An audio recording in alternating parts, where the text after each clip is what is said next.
Sizge урматтуу Талант Орускулович, ГКМБда сизге РПдан уголовный иш козголуп, токтотулган экен. Эмне болгон бул уголовный иш болчу? Айтып койсоңуз.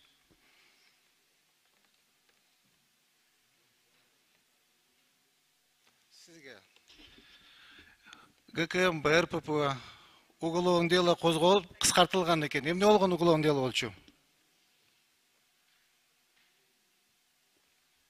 Бул жөнүндө мага лично козголгону же Сизгеби? сизди соону түшүнө албай атам мен.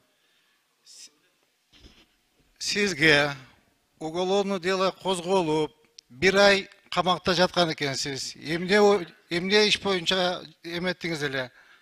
Уголовный иш козголгон болчу, андан кийин кыскартылыптыр. Эмне болгон уголовный дело болчу?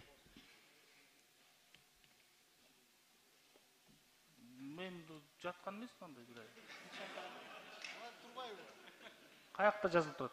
ГКМБ РПП уголовный дело прекращен деп турат.